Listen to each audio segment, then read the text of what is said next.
Hi, and welcome to Podcasting 101 with Rachel. This podcast is for busy female entrepreneurs who run their own businesses and want to start a podcast, or who may already have a podcast. I want to share practical information and tips on how you can get your podcast started and managing it along the way. I'll also be interviewing other female podcast hosts to give you real insight into what it's like having your own podcast.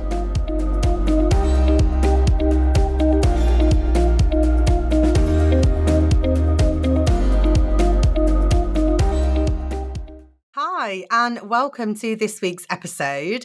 Today, I have with me Ida, and she is from the founder of Playground.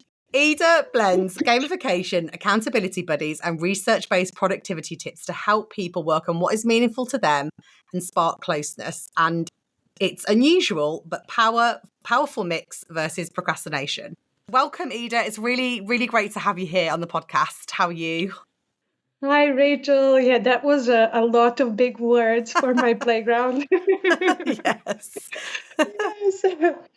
Yes, I am the founder of this unusual platform for anti-procrastination. And I called it a playground because I want to remind myself and maybe you as well what is really important and how we can do our business in a different way. Yeah, I like that. I like it saying playground. Yes, like how can we play more with what we are creating? Because of course we care a lot about what we make, and sometimes in the creating process we can get a little bit rigid and perfectionistic. Mhm. But if we go back to it, this is something I think that most of us choose and that we care about. So how can we have that a little bit of a different mindset towards it, and not take it so seriously and enjoy the process? Yeah. Yeah, sometimes it can feel like a painful process if we're especially trying to do something that we might not necessarily want to get started for whatever reason. So how did you come to get into being a solo business owner? Just, I see that you were in, you have a corporate background. What made you make the shift into, a solo business owner? Mm-hmm. Well, I was in a corporate world for like 12 years, but I was always in my mind thinking of what would I really want to be doing, like what is really meaningful to me. And, especially during Corona, I think when we were stuck and when we were thinking about that a lot, what we really care about, this is when this became more obvious. Or I can be totally honest, it's not that at this time I had this idea and I was like, okay, let's do it. Mm-hmm. No, I have quit my job just before Corona and wanted to be a social entrepreneur.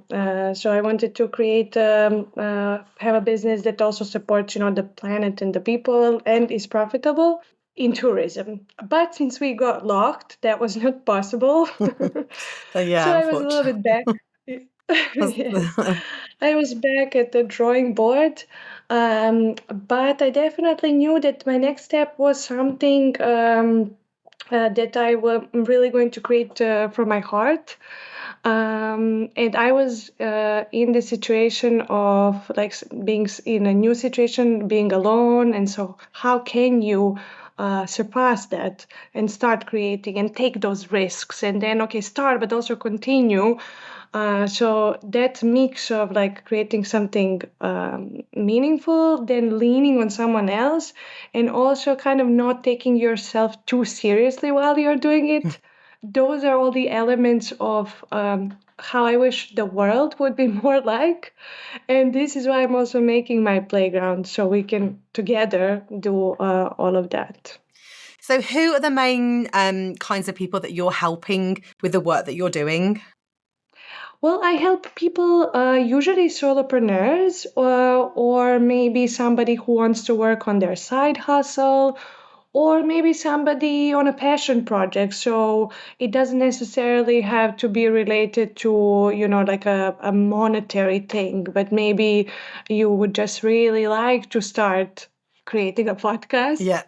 and you're postponing it, and now you arrive and you get connected with somebody who is in a similar situation. So this is your accountability buddy. And then you're in this together and you enter a system that I created. So for 3 months, you are progressing week by week, committing what you will do. So it's very specific, very simple. And you're also playing games. So, and maybe now you wonder how do games come into this whole equation? It's not like the Super Mario and points and all of this because some of my friends thought this is what happens. No. These are more like conversation and get to know you games so that you actually talk about your what you are creating or maybe what you are not creating via a game so that you relax, you're a little bit more of an authentic self, you get new ideas. Being in a let's say framework where you're playing versus like delivering in tasks really helps to keep us to start and to keep us going and to connect us to the other person who is in the similar situation. Yeah, I think that's important, isn't it? I do like having an accountability person there. I think it does work. I feel that's something that helps me as well. I attend some accountability sessions where we just kind of sit on Zoom, but we all have a thing that we need to get done, and we do that thing in that hour. So I really like that method of working. So obviously, since I met you and heard about you and got to know you a little bit more about being anti-procrastination, I thought it would make a really great episode. That's why we're here. For all of you that haven't started your podcast yet and maybe procrastinating on certain tasks to get it finished or to even start it. So I wanted Ida to come along and explain a little bit about what she does. And also she's going to be giving us some tips and advice around what you can do so how you can move forward with your podcast project, whatever that may be, whatever state it is in currently. So what would be your first kind of tip, Ida? I have so many, but I try to downsize so that you get something specific that you can, take away from this episode. Although I just spoke to Rachel and I said that I will talk about the 4, but then we will put a secret little link for an extra tip inside the notes. Yes, so you can look out for that in the show notes on the website and on your podcast apps. Because, of course, you will listen through all the tips. Maybe you will know some of them, but more importantly, it is that you action something out. So if nothing from the listening, you can action the secret little link one below the notes. And that's what you want to do to beat that procrastination is follow through and do that actionable thing. Yes, get out of our heads, Okay. So, so I do want to give you something pragmatic and something that you can use. So I was thinking about these 4 tips. So the first one being if you are starting something or, if you're in this situation, oh, I just can't seem to start.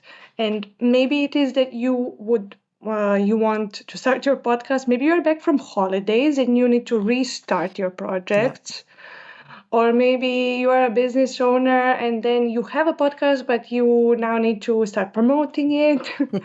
So we are all starting something, right? And so the first tip would be to start with something really small and also very specific. So again, I'm going to give an example because I think those work really well.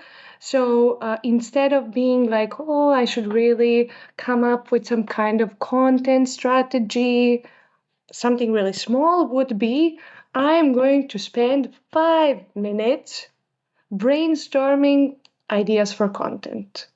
So the small thing should really be something that you can't say no to. I mean, everybody has 5 minutes, right? Yeah, absolutely.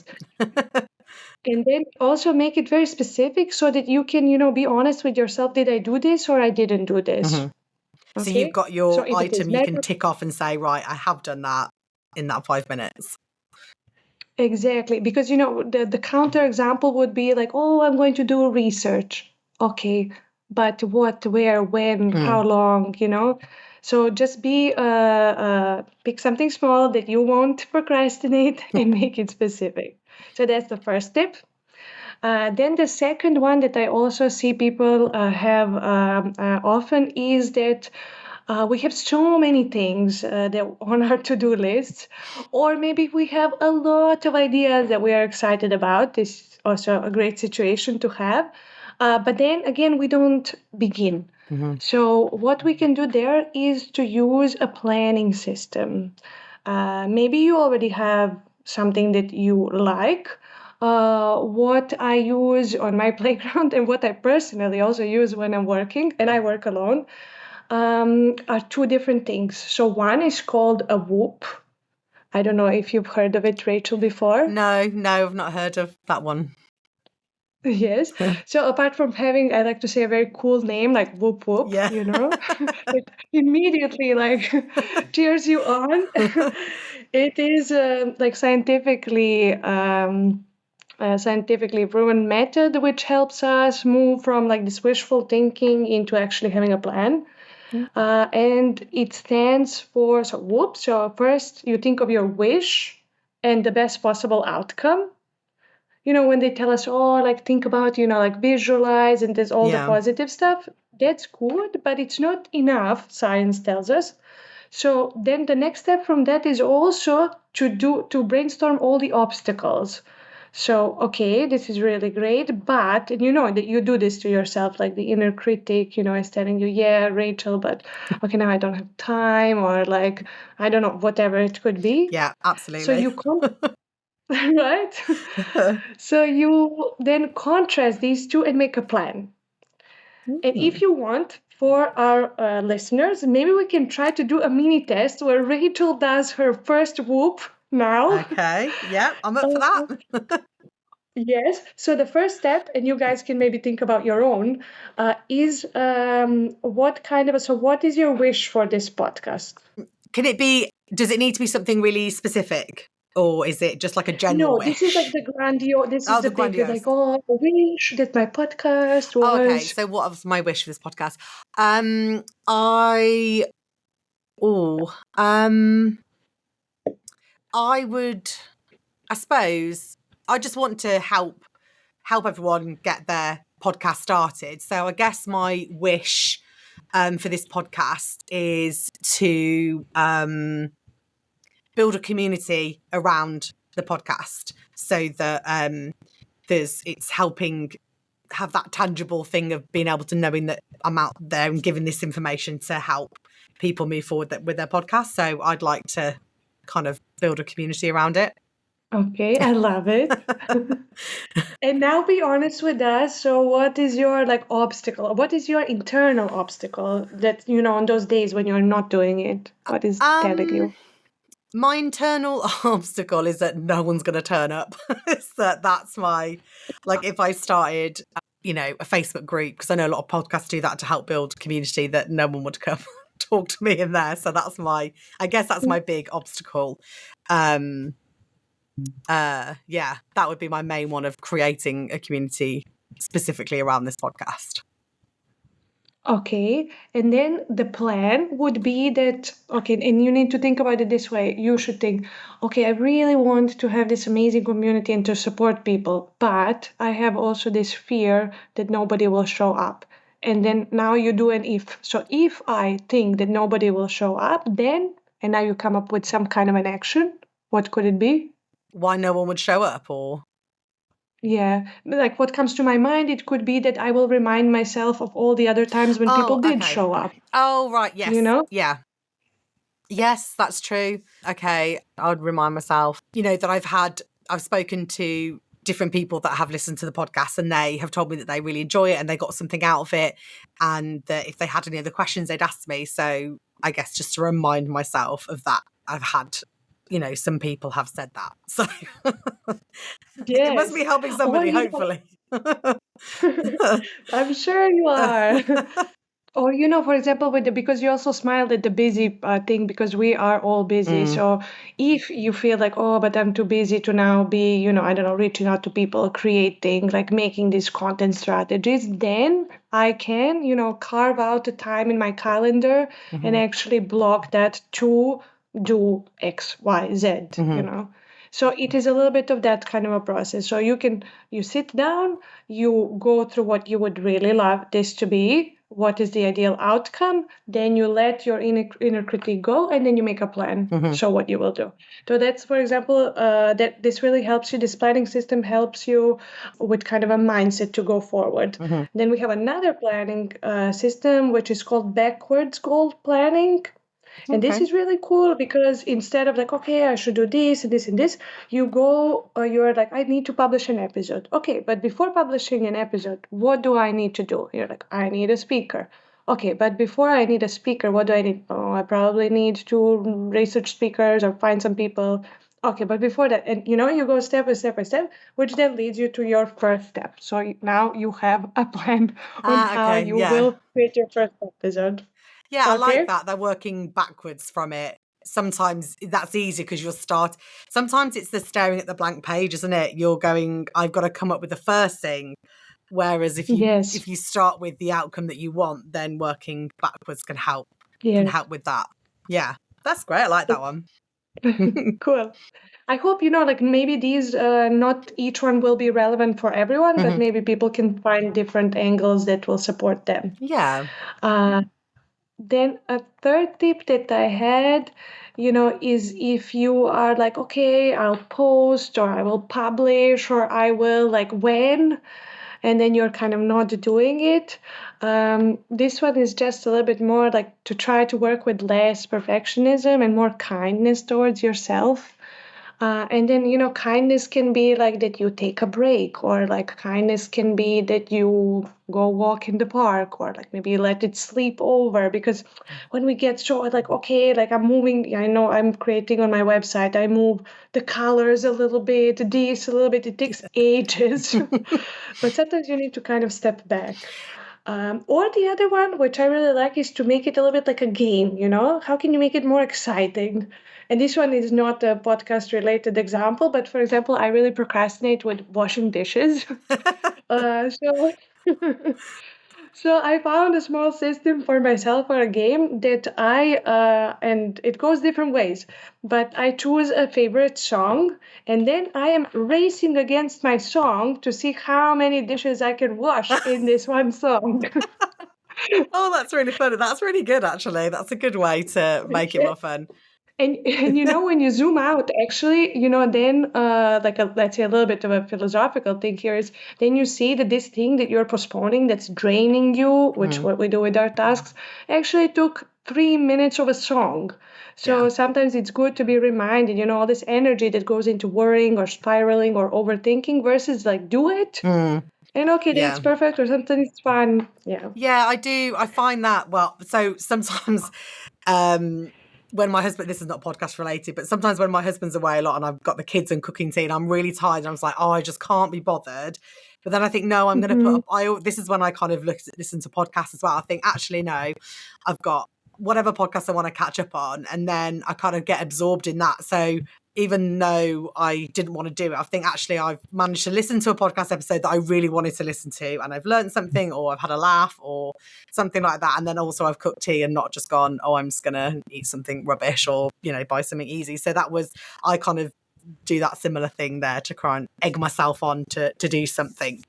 But I do also agree with you about taking a break sometimes or when you do get in your own head.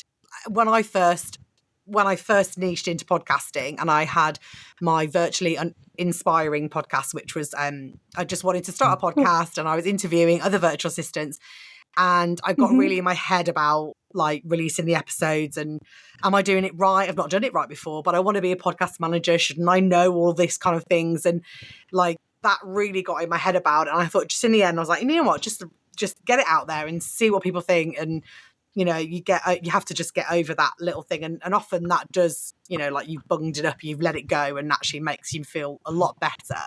So yeah, taking a break or just hit and go and then go, right, I'm going to hit go and turn my computer off and then it's all going to be fine. And of course it is always fine. But Post and ghost. They say that post and ghost on post and Instagram. I ghost, do it yeah. sometimes. I had a real thing about posting on Instagram when I first started my business. I was kind of like, who wants to hear from me? And what if I say something wrong? And I mean, not that I say very, outrageous things or anything like that for people to be trolling me or anything, but not that it takes much. Apparently, I know a lot of other people I see that are, get trolled or told LinkedIn isn't not Facebook and things, but that really held me back. But then I guess because I decided just to do it, to just be brave, post them in there, and then started to build a community of people. Because obviously it started out with 0 people, going into the online space. But then you start finding your tribe, finding those people that you connect with, and then it becomes a much more friendlier place. But it's Yeah, unless you start kind of doing it, you're not going to get over that first hurdle. So it's trying to find a way that's going to get you over that first hurdle of your procrastination, and then hopefully. exactly. And what about all those people, who are missing out because you are waiting there and, fixing like a tiny little editing thing or, Yeah. you know?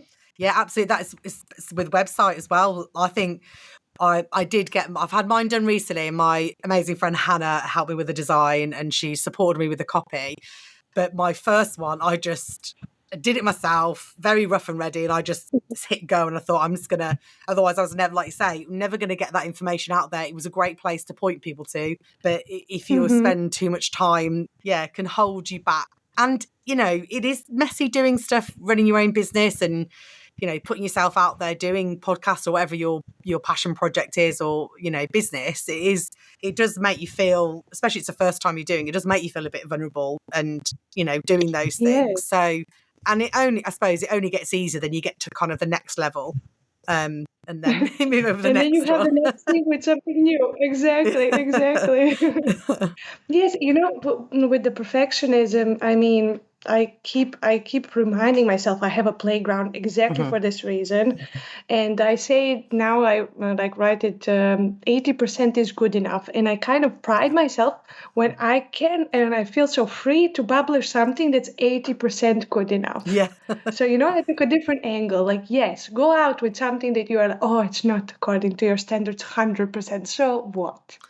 Yeah, but you could always be searching for that 100% though, can't you? It's like, well, there's always Yeah, of something that you course. could find wrong with it, something that doesn't look quite right, and then you just, like you say, that's when you just don't do anything about it then. So, Yeah, yeah. and sometimes it even drains you so much Hmm. that now you no longer want to publish it or enjoy it. Like this great idea now became something that like sucked Yeah. life out of you. Yeah, So we don't want exactly. that. No, We and want you to be creating long term. yeah, exactly. And I think that's potentially what a podcast could become if Mm-hmm. you're already running your own business, you're busy with clients, you've got to market yourself as well.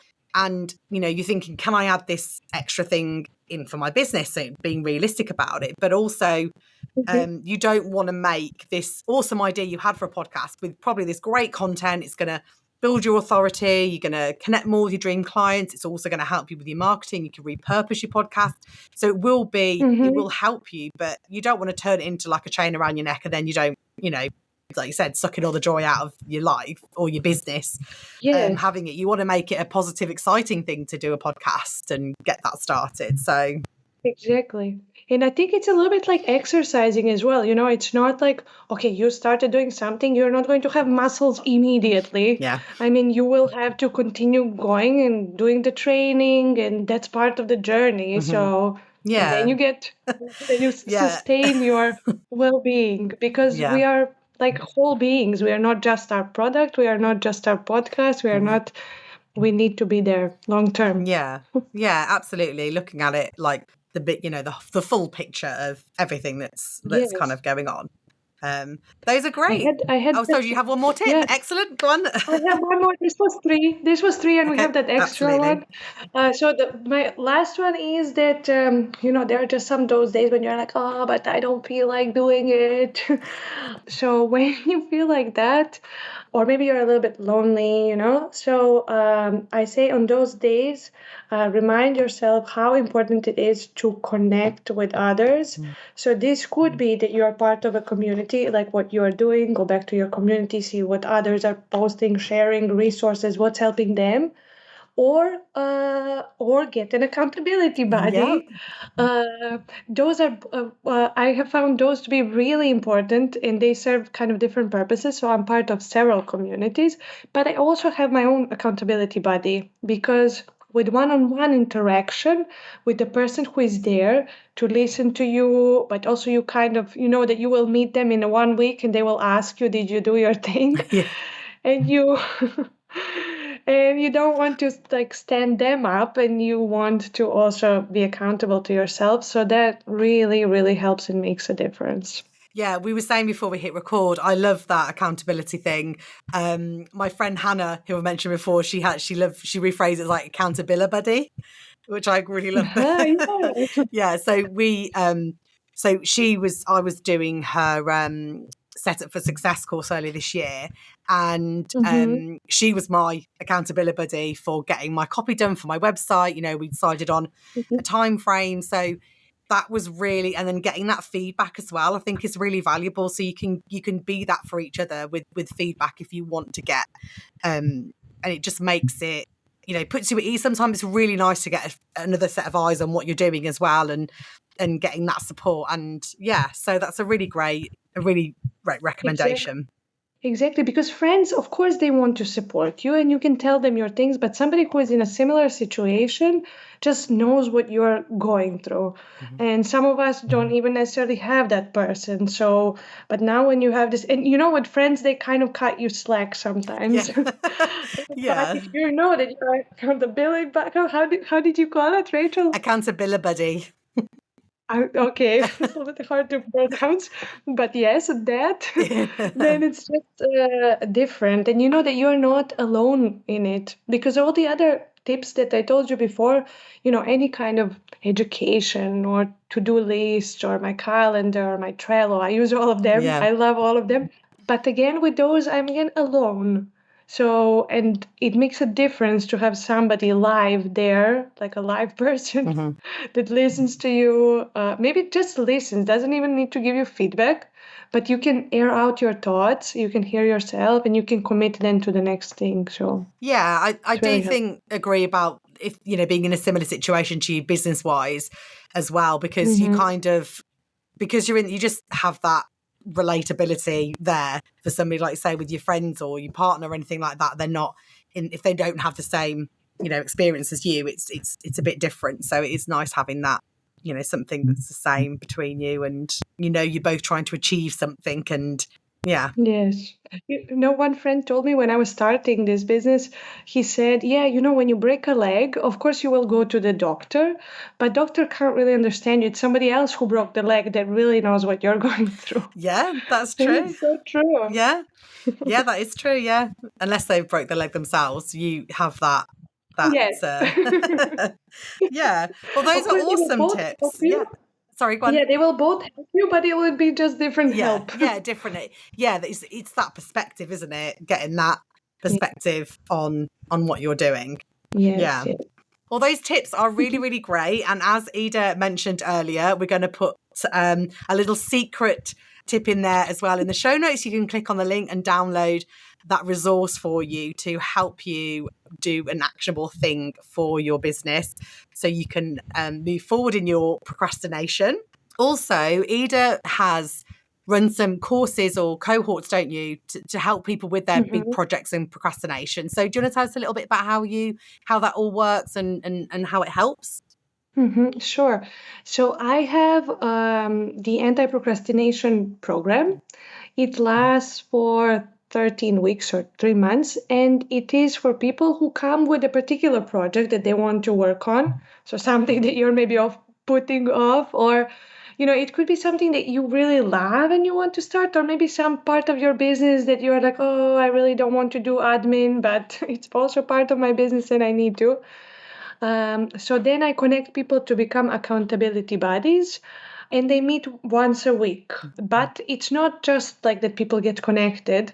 Each meeting is very structured, so it's actually a system. So you come, you need to specify, write down what you will do until next week, and that's always an outcome. So you know what you're doing next. And then when you come back, then you are asked, okay, did you do it? Did you not do it? What did you learn? So this is really important that we also reflect on what went well, what didn't go well. Yeah. But apart from that, there is also this creative element of games, so that you can talk about your creation. So in the first one, for example, you talk about why is this even important for you. And this is a major procrastination tip, because when you don't feel like doing it, if you know that why, well, like Rachel, you're like, but now I'm creating this community, and like if I'm not doing this, then all of these people, okay, I don't know if they will be lost, Yeah. but it's really certainly very helpful. Then this really helps you to continue creating. Mm-hmm. Then in the second one, we have a game around planning. Then in the third one, we have a game around what are you good at? So how can you capitalize on your strengths? So those are the kind of things that we do in the program. And we will start in the last week of October. So it's coming up soon, and it sounds like a great way to move forward with that big project you've been putting off. Ida has a little gift for you if you decide to join her program. Yes, the little extra thing that I want to add to support you to stop procrastinating is that I'm also including a little discount so that you can decide today or tomorrow that if you want to start working on your project, you even have that little extra benefit. Oh, that's really kind, Ida. So that's for all the listeners. If you're interested in taking part in Ida's program, then there will be a discount, there'll be a link, and all the information you'll be able to find in the show notes, and all of where you can connect with Ida as well. And yes, thank you so much for coming on. Do you want to just tell us quickly, where do you hang out the most, where people can find you the most? Well, I am mostly on Instagram, but if you prefer LinkedIn, you can also contact me there. So on Instagram, I share a lot of tips, tips like these, tips that you can try, simple tips, so that simple and free tips. So maybe you want to do that first before joining the program. Yeah. It's totally up to you, as long as you start working on that thing that you're not doing. Yes, that is absolutely true. And that's brilliant. So, yeah, we'll pop all your Instagram and links in the show notes, like I just said. And yeah, thanks so much for coming on, and we'll see everybody soon. Bye. Bye. Thanks for listening to the show. If you'd like to connect with me or get in touch, then head on over to my website. If you liked the episode, then I'd love it if you could leave me a review in your chosen podcast app. Your feedback is much appreciated. See you next time.